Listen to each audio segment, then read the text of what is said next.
Bom dia, meus irmãos e minhas irmãs. Nesta manhã, nós teremos a palestra do irmão Gerson Sales, do Núcleo Espírita Obreiros do Bem, da cidade de Guanambi.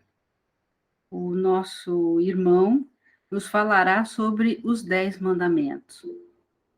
Desculpa, é Obreiros do Porvir.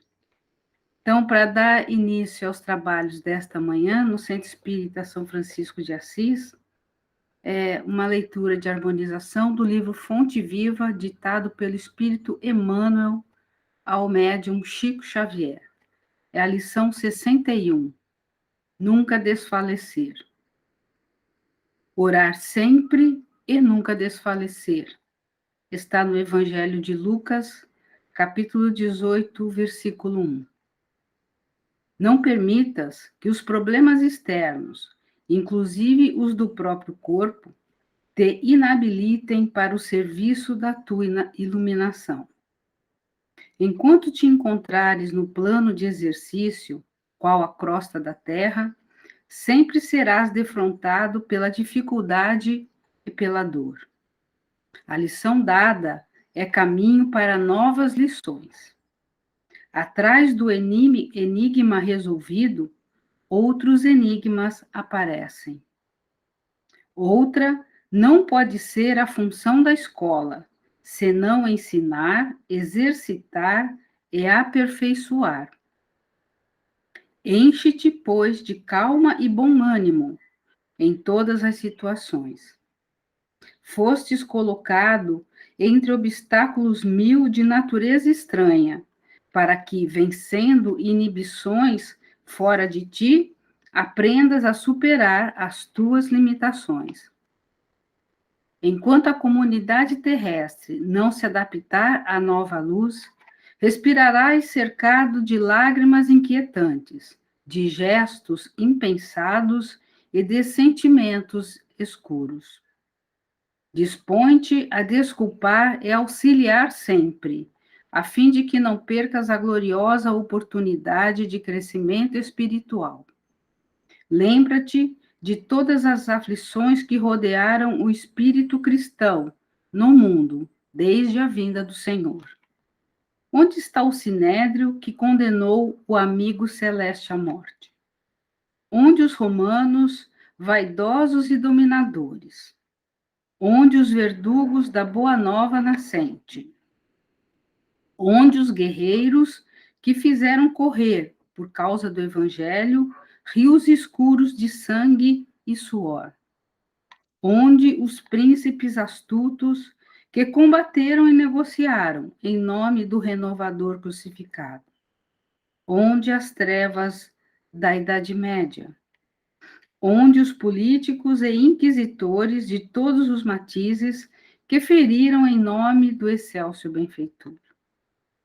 Arrojados pelo tempo aos despenhadeiros de cinza, fortaleceram e consolidaram o pedestal de luz em que a figura do Cristo resplandece, cada vez mais gloriosa no governo dos séculos.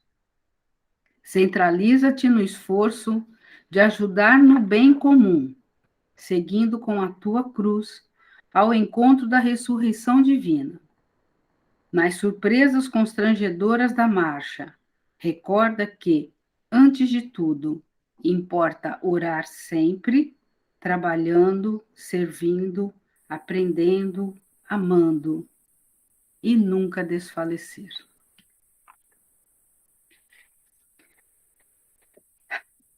Deus, nosso Pai, Jesus, nosso irmão, nossa inspiração, nosso exemplo a ser seguido.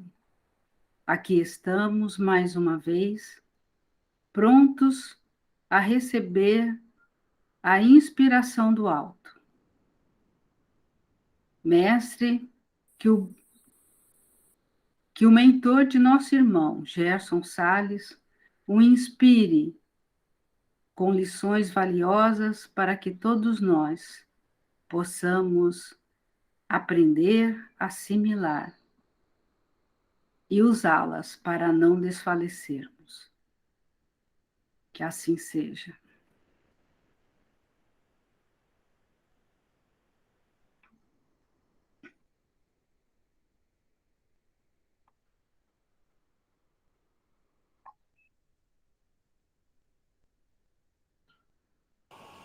Olá, pessoal. Bom dia, muita paz, com muita alegria, né? Que nós retornamos ao Francisco de Assis para falar de um tema tão interessante, tão importante, que a gente possa, né, com a ajuda da espiritualidade amiga, pelo menos tirar um pouquinho do espírito da letra, né? Eu vou pegar aqui o Evangelho segundo o Espiritismo, logo no seu capítulo 1, ele vai dedicar justamente o título de Não Vim Destruir a Lei, e vai trazer as três revelações. E a primeira ele vem falando sobre Moisés. Então, para a gente refletir um pouco, né, sobre os Dez Mandamentos, a gente lembra desse contexto, como foi recebido esses Dez Mandamentos. Né? Se a gente for pegar essa lembrança, eles estavam nessa travessia em busca da terra prometida, onde Moisés vai subir ao monte para receber as tábuas da lei. Porém, nesse processo, a multidão, né, aqueles que o seguiam ficaram nesse período que ele vai receber. O que a gente tem como uma escrita direta, cravada, né, a pedra sobre os Dez Mandamentos, os que ficaram lá embaixo conseguiram construir um bezerro de ouro para adorar. Daí a gente percebe que se nós pararmos um pouquinho de nos dedicarmos o nosso olhar às questões espirituais, às questões morais, nós nos apegamos demais a mamão, né? Nós nos apegamos demais ao bezerro de ouro. Não que a gente vai construir, né, o bezerro de ouro da mesma forma à época de Moisés, mas de outras formas, dedicando talvez todo o nosso tempo, toda a nossa energia, somente às questões materiais. Daí a necessidade de a gente ter um cuidado ao começar a analisar. E aí os 10 mandamentos, o primeiro mandamento, ele vai trazer a questão da adoração a Deus. Que foi justamente o conflito que estava tendo ali de adorar questões materiais ou adorar verdadeiramente a Deus, né, em espírito e verdade. É interessante que os mandamentos é uma série de, de, de disciplina, né, pois a maioria deles vem acompanhado da fala como se lida com crianças, né, a forma de lidar com crianças, uma série de negação. Não faça isso, não faça aquilo. E vai sendo aquele diálogo que a gente tem quando a criança precisa entender o que é não e o que é sim. Então, espiritualmente, era assim que nós estávamos à época de Moisés. Então, era cheio de afirmativas negativas, algumas duas dizendo o que você deveria fazer, mas a maioria é uma negação, né? Você chega assim e diz, não. Então, no primeiro, ele já vai dizendo assim, eu sou o vosso Deus, que vos tirei do Egito, da casa de servidão. Aí começa, não tereis diante de mim outros deuses estrangeiros. Não farei imagens esculpidas, nem figura alguma que esteja acima do céu ou embaixo da terra, nem de que quer que esteja nas águas. Não adorareis e não lhe prestei culto soberano. Ele já disse, né, dessa forma, que é somente para adorar a Deus. Poderia dizer, olha, adorar somente a Deus. Mas ele começa a explicar, por conta das práticas que já existiam, de fazer culto e referência a adorações a outros deuses, né? E aí ele vai dizendo, ó, eu sou o Senhor teu Deus. Por isso que daí vem a questão de adorar somente a Deus, que é uma das tentações que também o próprio Cristo passa quando, simbolicamente, nas três tentações, é mandado que ele se renda, né? Que teria todo o mundo, que daria tudo a ele, e ele diz não, que só adoraria a Deus. Mostrando ali também essa questão do adorar, às vezes está bem ligado a como nós estamos vivendo, como nós estamos agindo, onde nós colocamos os nossos pensamentos, os nossos sentimentos, as nossas energias, as nossas forças. Então, às vezes, rendemos um culto e não percebemos.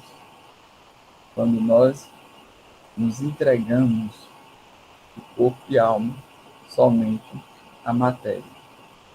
E aí esquecemos do Espírito que somos e da nossa ligação com o Pai. Então, adorar somente a Deus é esse o primeiro mandamento.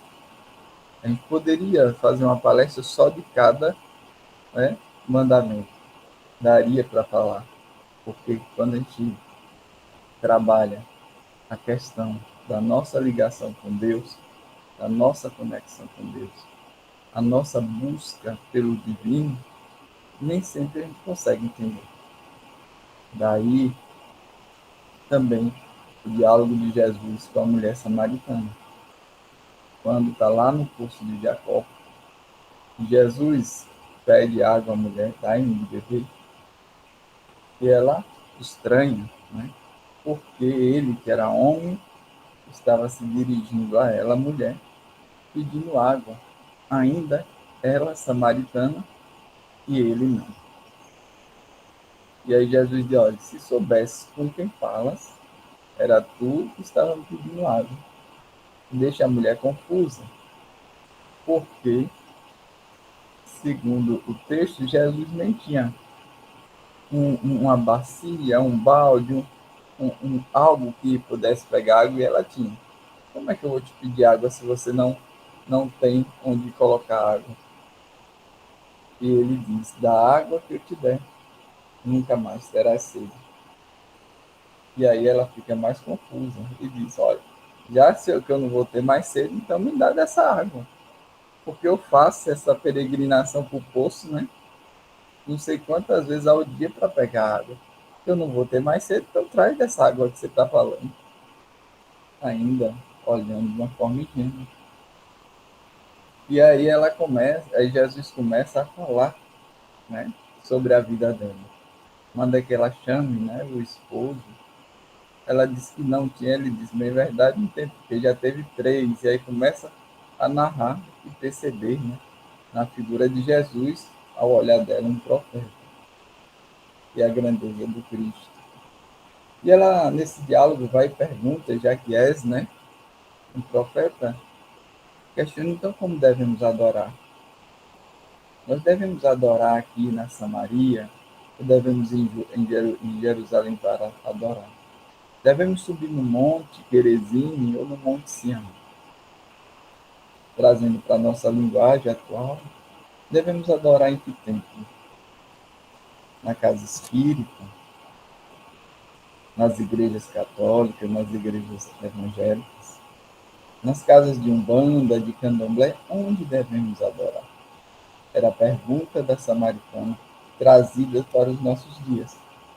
E ele vai dizer que chegou o tempo de adorar em espírito e verdade. Espírito e verdade. A conexão não mais ritualística somente, não só aquela questão como se fosse uma prática condicionada, né? Eu aprendi assim, então eu vou lá para fazer isso, porque é assim que me ensinaram. Não é espírito e verdade. Não é simplesmente chegar na casa espírita, né? E as doutrinárias, tomar o passe, ouvir uma boa palestra e depois não trazer para nossas vivências. Porque é necessário viver os ensinamentos do Cristo. É necessário viver todo, toda a revelação divina. E nesse ponto, Moisés traz uma revelação divina. Essa adoração, essa busca pelo divino, e se reconhecendo também divino, reconhecendo o divino em nós. Porque quando aprendermos, como diz Emmanuel, salvo engano, na introdução do livro Caminho, Verdade e Vida, ou é Fonte Viva, Dorival deve lembrar, onde ele vai dizer que por adorarmos, né, nos templos e menoscabá-lo, né, nas ruas, na nossa vida diária, é que naufragamos muitas vezes. Então é necessário adorar a Deus em todos os momentos, porque Deus não está aprisionado à casa espírita. Não está aprisionado a tempo algum. Deus é o Deus do universo. Em todo canto ele está. Em todo canto nós podemos vê-lo, percebê-lo e sentir. Mas para isso, precisamos fazer esse exercício de adoração, de reconhecer-se divino como filho do Pai. E daí vamos, através da sua criação, entrando em contato com ele. No canto de um pássaro, numa plantinha que você tem em casa, no ar que respiramos, na nossa capacidade de enxergar, em tudo existe como adorarmos a Deus. Mas na nossa rebeldia, nos nossos caprichos, às vezes não atendidos, nós nos vinculamos a Mamon e seguramos com uma força tão grande, acreditando que Mamon nos trará tudo, inclusive a felicidade que todos nós buscamos. Lei do engano, porque teremos momentos de alegria, de bem-estar, até uma condição de vida muito boa no âmbito material. Mas a conta de se ligar a Mamon é o vazio existencial que vai chegar lá na frente. E só em Deus nós encontramos esse preenchimento, esse saciar da sede da samaritana. E aí passar a adorar em espírito e verdade. Então, adorar somente a Deus. Porque já diz, né, a tradição bíblica, que primeiro devemos buscar a Deus, né, e o reino dos céus e sua justiça. O demais vai estar vindo por acréscimo. Tudo vai vir por acréscimo. Porque só Deus nos basta. Então vamos lá para o segundo mandamento, que você, Dorival, confirmou que realmente a leitura do Caminho, Verdade e Vida ali na introdução é que traz esse texto mencionado. Não procureis em vão, não pronunciareis em vão o nome do Senhor teu Deus. Isso aí a gente já trabalha nesse quesito de adoração, de respeito, né? Essa questão do pronunciar, talvez quando você banaliza algo que você tem, como sagrado, como uma intimidade, e você começa a banalizar, brincar demais, é como se aos poucos você também vai perdendo o respeito. Então não é para ser pronunciado, denotando que você tem um desrespeito ao Criador. E isso deve realmente nos incomodar. Né? Por exemplo, quando nós pronunciamos ou quando algum filho, alguém vai pronunciando de uma forma equivocada, intencionalmente, e nós temos como dialogar e dizer, olha, não é assim, nós devemos ter respeito. E aí é interessante porque, como a doutrina espírita nos ensina o respeito à crença dos nossos irmãos, é necessário que a gente também respeite a forma do outro crer. E não desrespeitemos, banalizando assim a imagem e a figura que ele tem de conexão com Deus. Se é essa que a pessoa tem, eu não tenho direito nenhum de querer desmerecer, seja qual for a crença do nosso irmão. Então, se nós devemos não pronunciar em vão, né?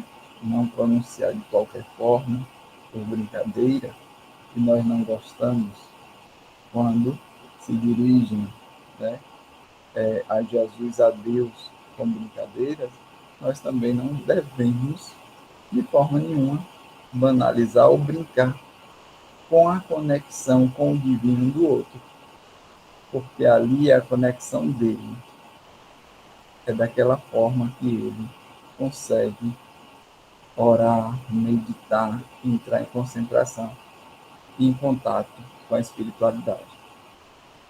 Embora talvez alguns deles nem percebam isso, mas é importante que nós respeitemos essa conexão, certo? E aí vamos lá para lembrar de santificar o sábado. Interessante, não é? E está aqui.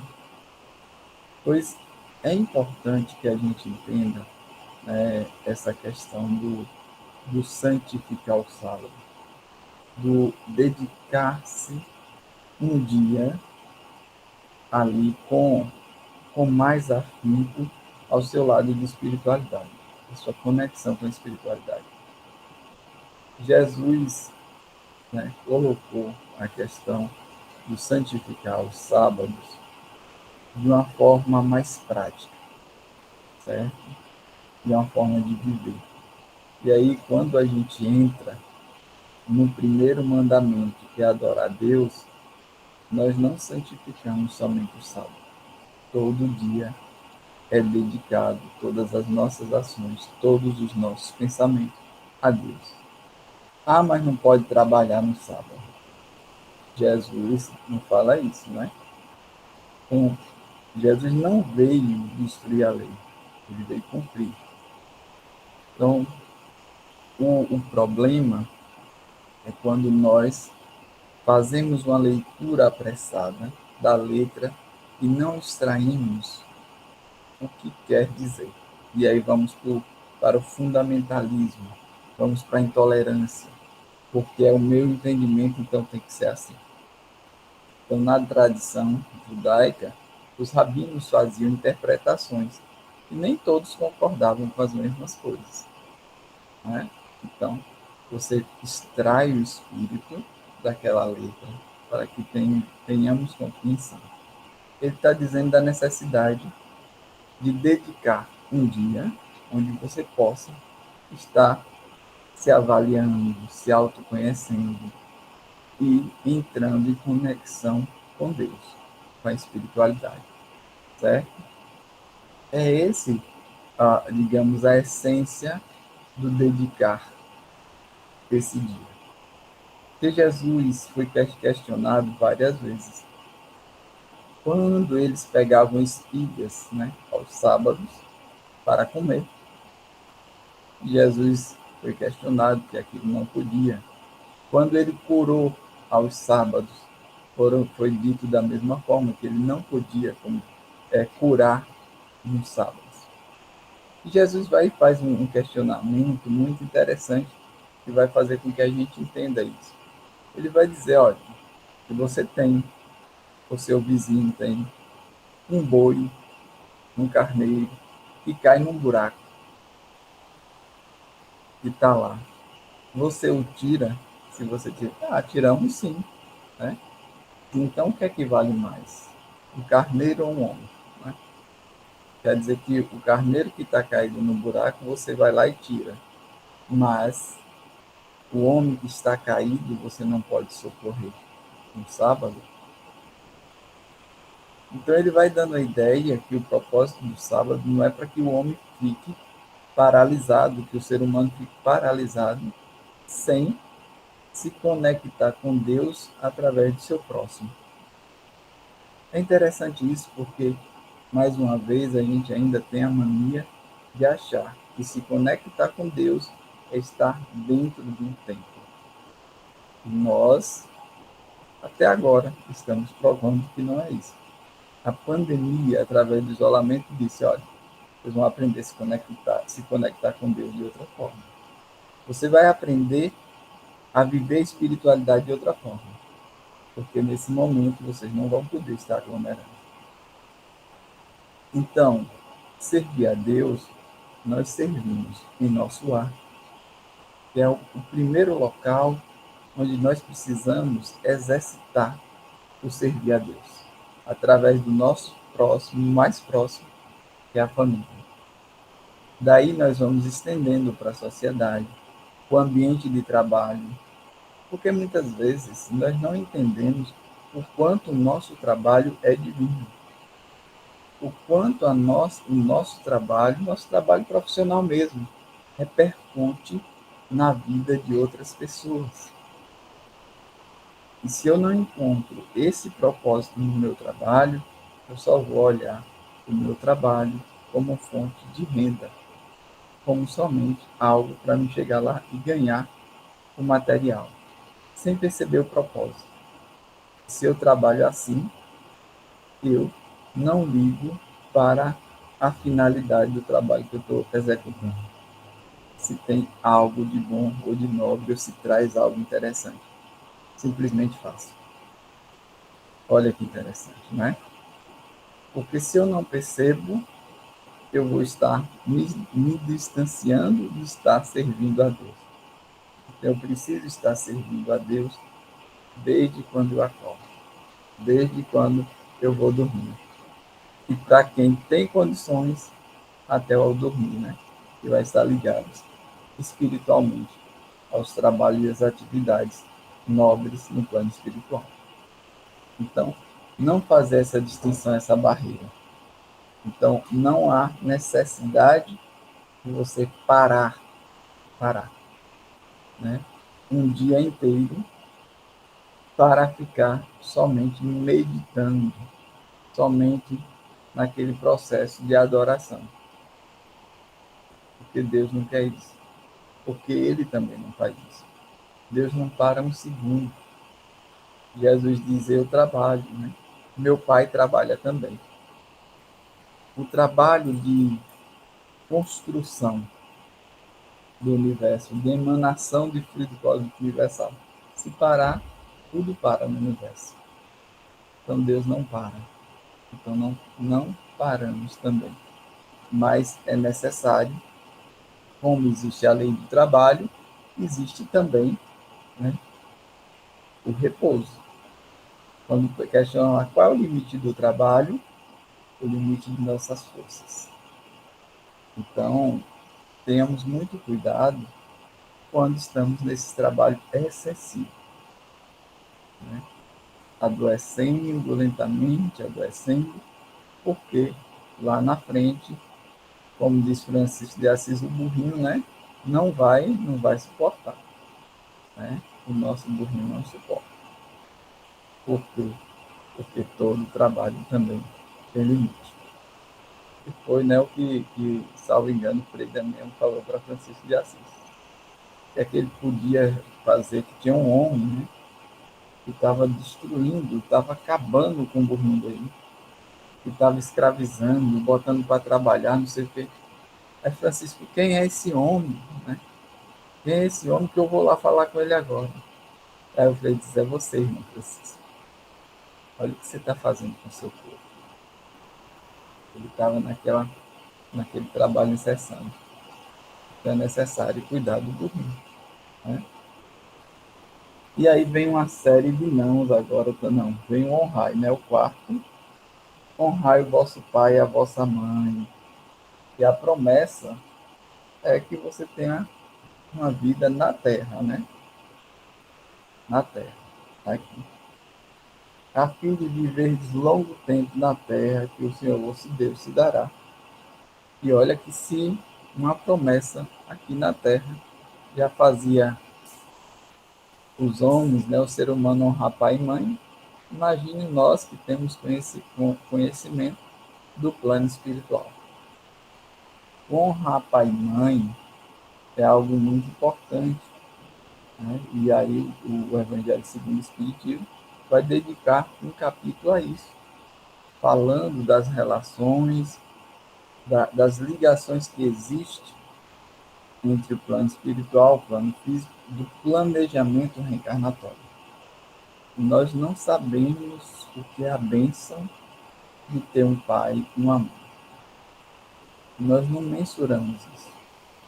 Se nós parássemos para analisar a fila, né, de irmãos que desejam retornar e que precisa de toda uma conjuntura para que essas ligações se restabeleçam, restabelecendo o afeto, o amor, a fraternidade, superando, né, os conflitos do passado, nós parávamos e analisávamos direitinho, né, os nossos conflitos familiares e agíamos com mais amor, com mais respeito, honrando o nosso pai, a nossa mãe, aqueles que fizeram o papel de pai e de mãe, né?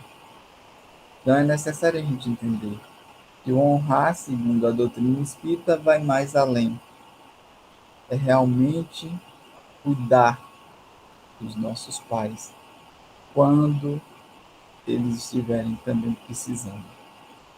Dar atenção a eles, dar o carinho, o respeito, os cuidados necessários. Tudo dentro das nossas possibilidades. Tudo dentro das nossas possibilidades.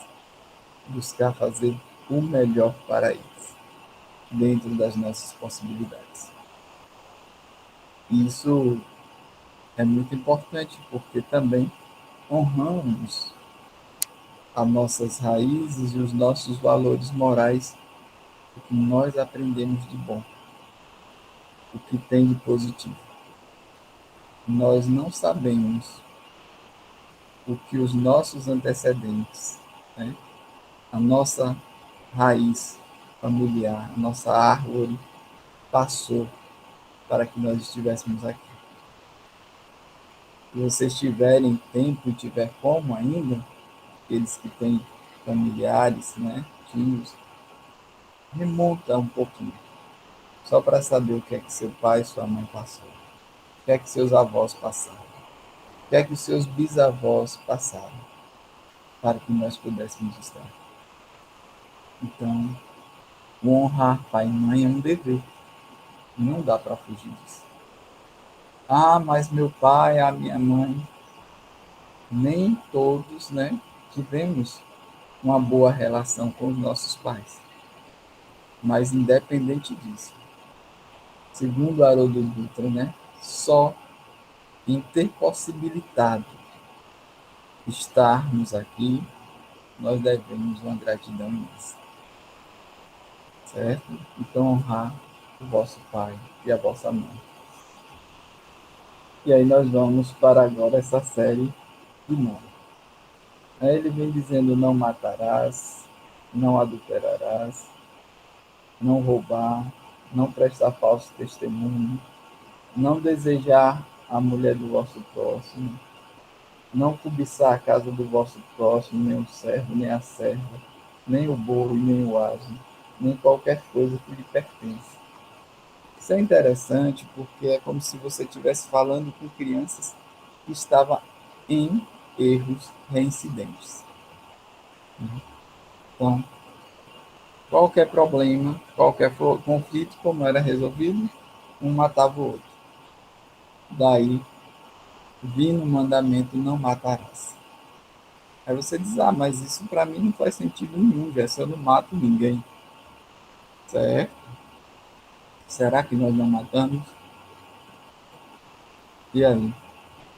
Se a gente for aprofundar o conhecimento espírita, será que nós não matamos mesmo?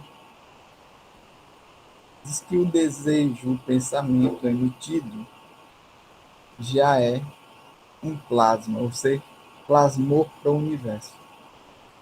Se o outro captou essa energia e praticou, diz que nós somos também dentro de uma relatividade aí co-participantes. Já pensou um negócio desse? E se a gente pegar e analisar a questão do nosso silêncio, diante das injustiças sociais, diante das agressões, diante da violência, o nosso silêncio. Será que nós também não estamos matando? Porque, segundo o Evangelho, nós não somos apenas responsáveis pelo mal que praticamos, mas também por todo o bem que deixamos de fazer. Se nós pegarmos lá no Livro dos Espíritos, onde vai dizer assim, falando sobre que o mal é audacioso e os bons, né, são tímidos. Será que devido à nossa timidez, nós não estamos permitindo que o mal seja tão audacioso a fazer tantas questões? Porque ainda não utilizamos a força do bem que existe em nós. E falando de matar, será que quantas vezes nós não matamos sonhos, né? Alegrias, com nossas falas, com nossa forma de agir com o outro? Quantas vezes nós não matamos a esperança, né? Até mesmo no trabalho espírita. Quantas vezes nós não matamos isso? Chega alguém entusiasmado, né? E querendo fazer algo de bom, e a gente dá um banho de água fria. Não, não, meu irmão, não é assim não. Você está totalmente errado. E aí? Quanto e quantos? E quantos projetos, sonhos, vidas nós estamos matando? Quando nós deixamos de evangelizar uma criança e por conta daquele compromisso não cumprido, essa criança se enveredou por caminhos difíceis, levando a chegar à morte. Quanta parcela da morte daquela criança também nós temos? Não estou dizendo isso para que a gente pegue agora e que tome a culpa do mundo e coloque nas costas, não. Estou dizendo para que a gente possa refletir sobre nossa responsabilidade enquanto espíritas no mundo, cristãos no mundo. O quanto nós podemos fazer e o quanto nós estamos fazendo. E se a falta do bem que deveríamos estar praticando não está levando muitos também à morte. Então, não podemos dizer que nós não matamos. E eu nem falei da vida passada, hein? Se a gente for puxar a ficha aí, as espadas que nós colocávamos lá, mas Simão Pedro, a bainha de Simão Pedro é fichinha pra gente, viu? E aí ele veio dizendo, não cometeis adultério. E Jesus vai falando, né, sobre o pecado por pensamento e adultério. Ele também vai falar aqui na frente sobre não desejar a mulher do próximo, que parece que está extremamente ligado, né? Não adulterar e não desejar a mulher do próximo. Mas adultério, a gente vai ver que Jesus vai dizer, por exemplo, de uma traição não somente ao cônjuge. Ele vai trazer a visão de adultério praticamente a você trair Deus. Porque quando a gente ama a Deus e quando a gente entra nessa conexão, e a promessa daquele povo era de um casamento da humanidade com Deus. Então, quando ele vai dizer, ô raça adúltera e depravada, né? Até quando estarei com vós? Essa figura de traição aos princípios, ao que você acredita como correto. Isso é uma concepção de adultério. Você está se ligando a outras questões que não a do que te traz a vivência dos princípios cristãos, do princípio do que a lei divina te dá. Então, toda vez que eu distancio dela, eu estou adulterando.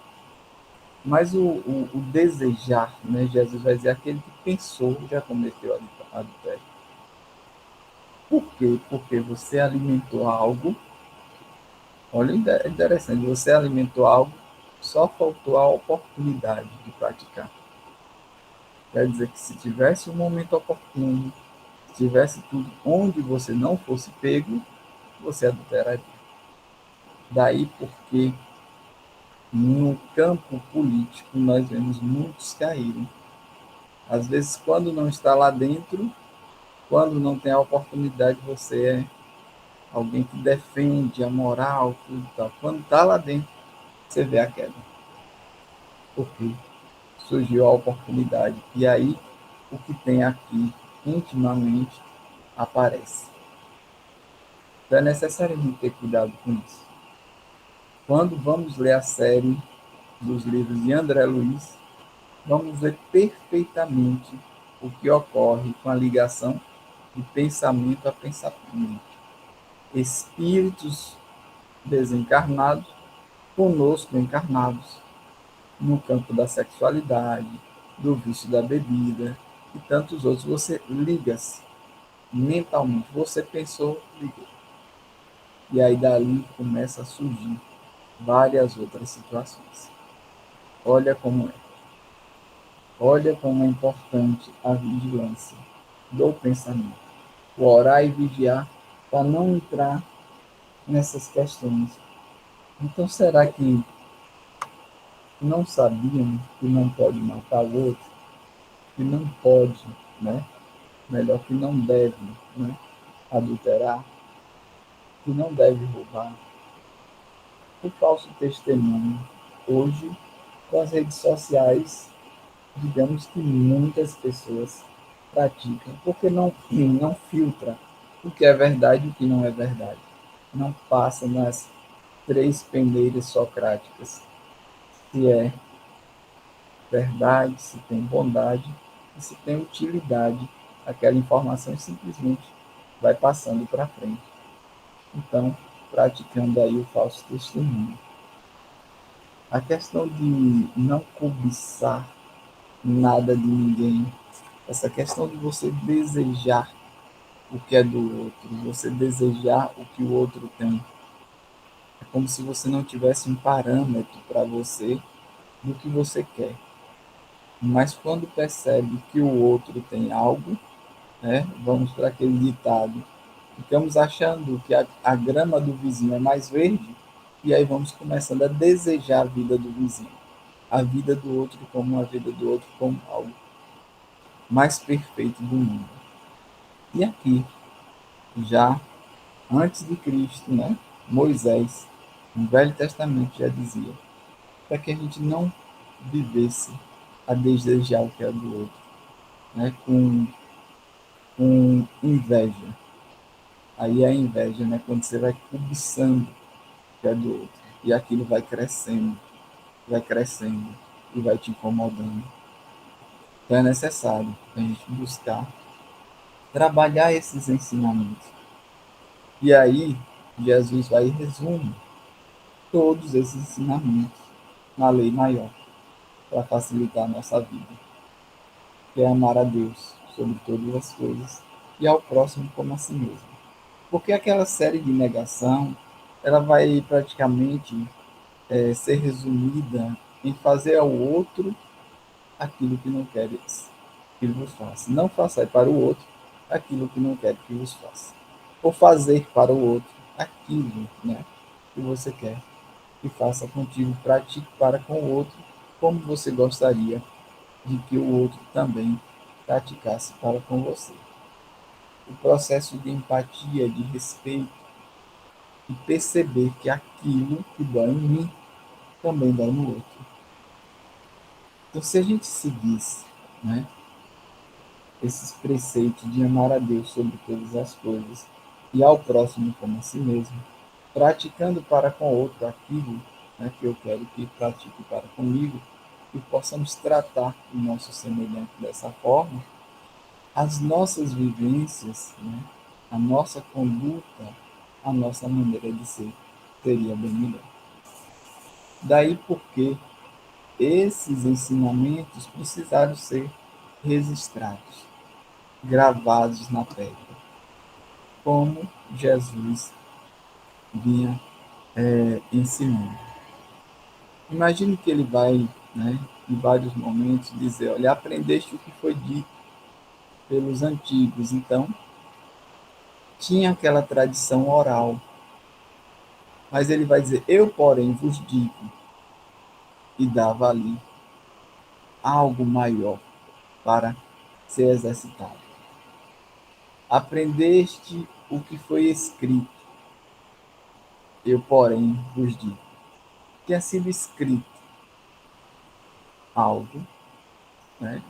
Porém ele dizia que deveria ser feito de outra forma. Ele vai falar isso quando se refere a amar os inimigos, né?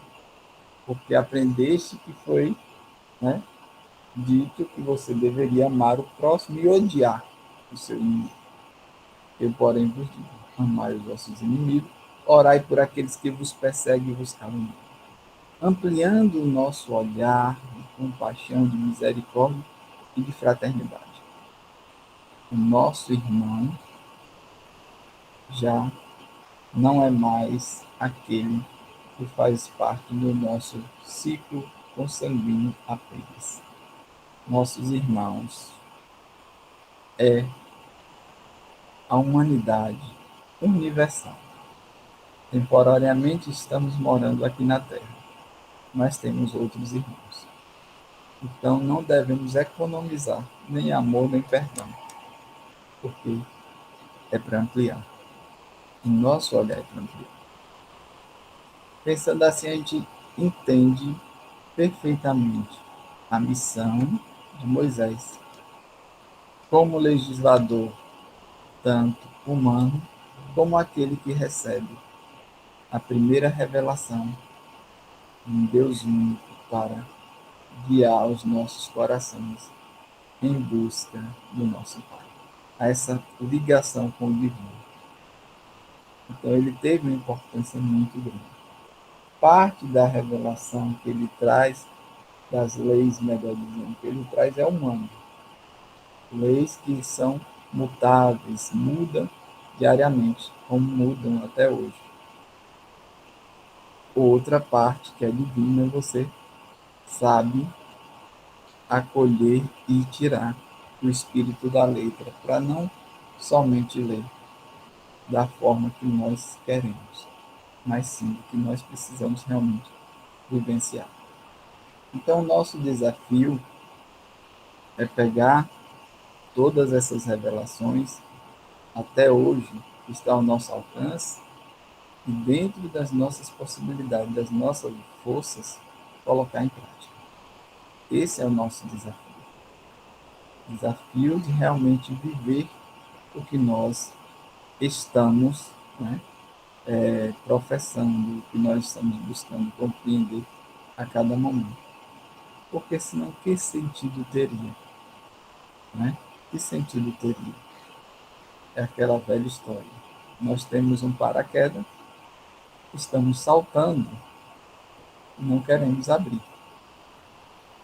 O abrir o paraquedas é pegar o conhecimento que nós temos, que é a doutrina espírita, as revelações, os ensinamentos, e pôr em prática.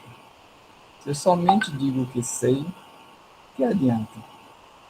Dizer que sei que existe reencarnação, que existe Deus, que existe a imortalidade da alma, que a melhor proposta para sermos felizes é o amor, é o perdão.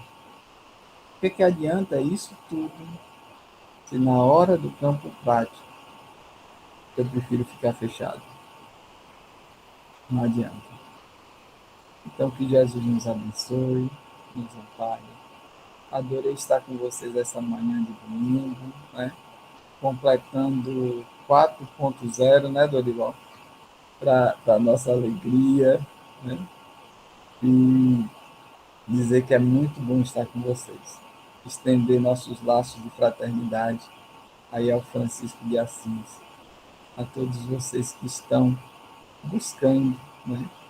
Tentando a cada dia. Todos nós estamos no mesmo barco, bom? Não preocupa não, os desafios são semelhantes. Estamos na Terra, no Brasil, no mundo de provas e expiações, tentando caminhar para a regeneração. Então os desafios estão para todos. E quando a nossa irmã Rosa, né, leu o texto de Emmanuel, estava dizendo justamente isso, para não desfalecer, para seguirmos adiante, perseverantes, para que possamos seguir a nossa jornada. Muita paz. Se tiver alguma pergunta, pode ficar à vontade, porque Rosa, Dorival está aí para fazer, sabe, as nossas honras, tá bom? Vão responder também. Brincadeira, mas se quiser perguntar, se quiser dividir, nós estamos para isso, tá bom?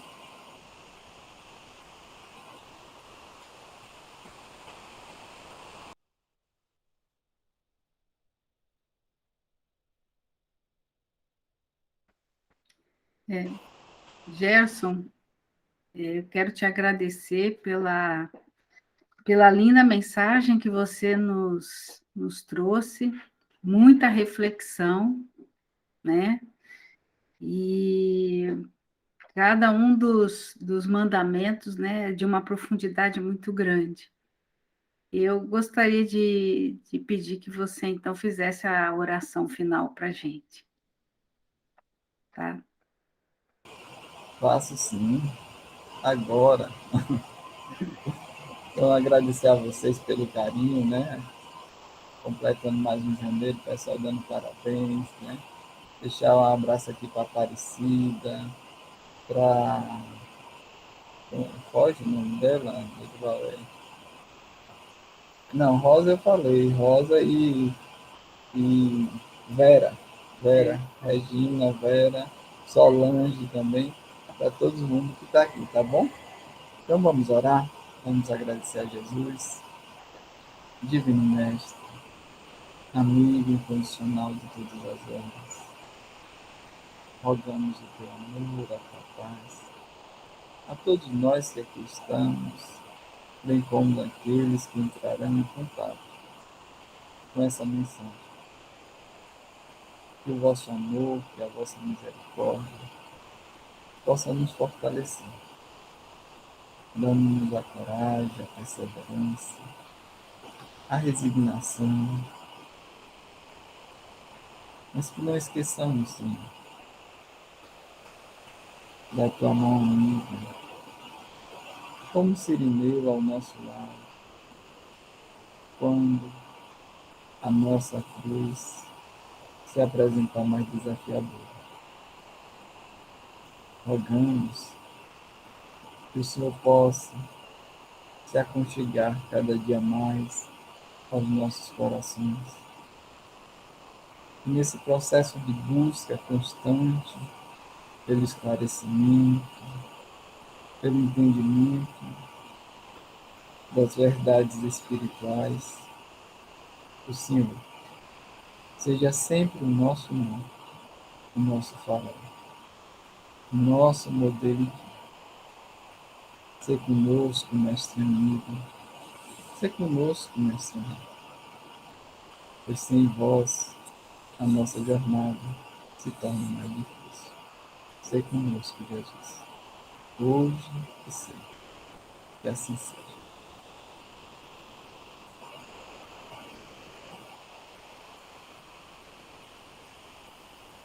Obrigada, Gerson.